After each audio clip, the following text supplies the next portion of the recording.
میں آصفہ جبی ہوں. میں نے نرسنگ اپنے کیریئر کا آغاز نرسنگ 1981 سے لے کے 85 تک لاہور جنرل ہاسپٹل سے سٹارٹ کیا.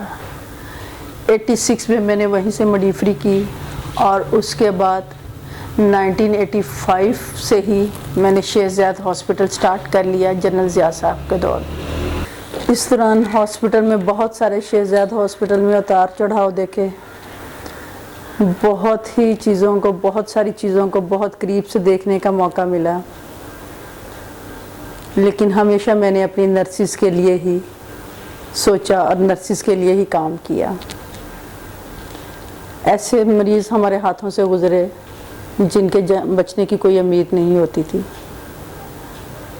But nurses they give excellent care and they survive and still they are alive. کچھ لوگ ایسے بھی تھے جنہوں نے نرسز کو بہت زیادہ برا بھلا کہا، لیکن میری اپنی لائف کا ایک ہی موٹو تھا کہ اگر اس پروفیشن کو سلیکٹ کیا ہے تو ہم نے اس کو ایک لیول پہ لے کے جانا ہے. شیخ زاید ہاسپٹل میں ہم لوگوں نے کالج آف نرسنگ پہلے اسکول آف نرسنگ سٹارٹ کیا، اسپیشلائزیشن وہاں پہ سٹارٹ کروائیں اور آج وہاں پہ پوسٹ گریجویشن بھی ہو رہی ہے. اس سلسلے میں بتا دوں کہ میں نے وہاں سے نیفرولوجی میں اسپیشلائزیشن کی. یہ میرا کویت میں نے بہت کچھ دیکھا بہت قریب سے. وہاں پہ بھی وار میں ہم لوگ گئے تھے اور وار ڈیز میں جو ہیں بہت ہی لوگوں کو انجرڈ مرتے ہوئے، اور ایون ڈیٹ کہ جب ہم لوگ گئے تھے عراق کویت جنگ میں جگہ جگہ ان کے ویپن تھے، اور ہر تیسرے دن کوئی نہ کوئی ہمارے پاس جو ہے انجرڈ ہو کے آتا تھا. چلتے ہوئے واک کرتے ہوئے جاتے تھے ہم لوگ اور پتہ چلتا ہے کہ ہماری فلاں کولیگ کی یا فلاں بندے کی ڈیتھ ہو گئی ہے. یہ بھی ہمارے لیے ایک بڑا شوکنگ نیوز ہوتی تھی کہ جب ہمارے ساتھ گھر سے ہم لوگ کٹھے نکلتے تھے اور پتہ چلتا تھا کہ جی چلتے ہوئے اس کی ڈیتھ ہوگی، کیونکہ جگہ جگہ انہوں نے اپنے ویپن دبائے ہوئے تھے عراق میں. پھر 2005 میں مجھے انگلینڈ جانے کا موقع ملا. انگلینڈ میں لنکاشائر یونیورسٹی سے ڈیپوٹیشن نرسنگ کی ٹریننگ کمپلیٹ کی. اس کے بعد میں نے رائل پریسٹو نرسنگ میں نے جاب جوائن کر لی NHS میں. مین وائل میں نے ہیلتھ اینڈ سوشل کیئر میں ماسٹر کیا اور UK سے ہی MBA کیا. پاکستان یہاں پہ وزٹ پہ آئی. میرے فادر سک ہو گئے، شیخ زاید ہاسپٹل میں ایڈمٹ تھے کہ ایسے ہی ایک دن نیوز پیپر میں پڑھا شریف میڈیکل سٹی ہاسپٹل میں نرسنگ سپرنٹینڈنٹ کی پوسٹ خالی ہے. میں نے فون پہ ایسے پتہ کیا، میرا CV، میرے ڈاکومنٹیشنز، میری ایجوکیشنز پوچھی گئی اور مجھے فوراً ہی شریف میڈیکل سٹی ہاسپٹل میں as a nursing superintendent hire کر لیا گیا. وہاں پہ میں نے اراؤنڈ 2 ایئرس جاب کی. اس کے بعد مجھے بہت دور پڑتا تھا. میرے فادر کی بھی ڈیتھ ہو گئی. میرے بردر ان لا وہ سکھ تھے، شوکت خانم ہاسپٹل میں ایڈمٹ تھے اور میرے لیے اتنا دور جانا مشکل تھا، لہٰذا میں نے وہاں سے ریزائن کر دیا، الراضی ہاسپٹل جوائن کر لیا. پھر اس کے بعد نیشنل ہاسپٹل میں آ گئی. نیشنل ہاسپٹل میں پریزنٹلی نرسنگ مینیجر کی جاب کر رہی ہوں.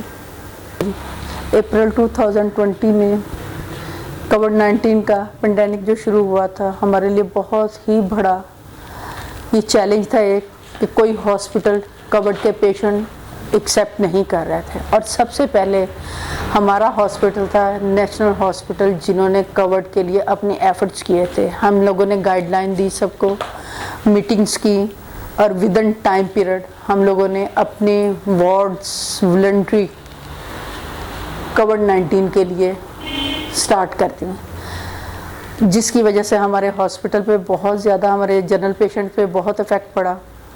پیشنٹس آنے بند ہو گئے. لوگوں نے اتنا ان میں یہ فوبیا پھیل گیا تھا کہ یہاں پہ تو کووڈ کے پیشنٹ لیے جاتے ہیں، تو آپ لوگ یہاں پہ